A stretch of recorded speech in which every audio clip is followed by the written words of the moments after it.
શ્યામ કુમારના નમસ્કાર. આજના વિડીયોમાં આપનું સ્વાગત છે. તો ચાલો દરરોજની જેમ આજે પણ મેળવીએ ઉપયોગી જાણકારી, પણ ચેનલને સબસ્ક્રાઇબ કરવાનું ભૂલતા નહીં. ઉનાળાની ઋતુમાં નારિયેળ પાણી સ્વાસ્થ્ય માટે શ્રેષ્ઠ માનવામાં આવે છે.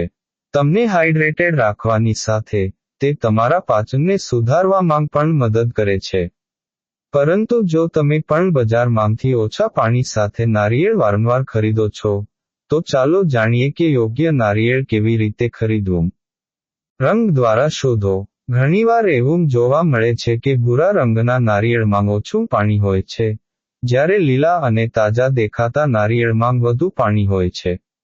તેથી આગલી વખતે નાળિયેરનું પાણી ખરીદતી વખતે ધ્યાનમાં રાખો કે નાળિયેર લીલું અને તાજું હોવું જોઈએ, કારણ કે નારિયેળ પાકવા લાગે છે, તે પાણી ગુમાવે છે.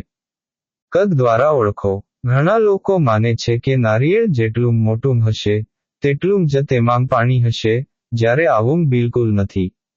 ખરેખર, નારિયેળ પાણી જે કદમાં મોટા હોય છે તેમાં પાણી કરતાં વધુ ક્રીમ હોય છે. જો તમને ઓછી ક્રીમ અને વધુ પાણી જોઈતું હોય તો હંમેશા મધ્યમ કદનું નારિયેળ ખરીદો. તમે અવાજ દ્વારા પણ જાણી શકો છો.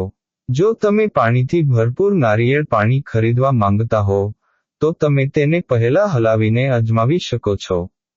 બહુ ઓછા લોકો જાણતા હશે કે પાણી ભરેલું નાળિયેર પાણી ઓછું અવાજ કરે છે, જ્યારે તેમાં પાણી ઓછું હોય તો અવાજ વધુ આવે છે.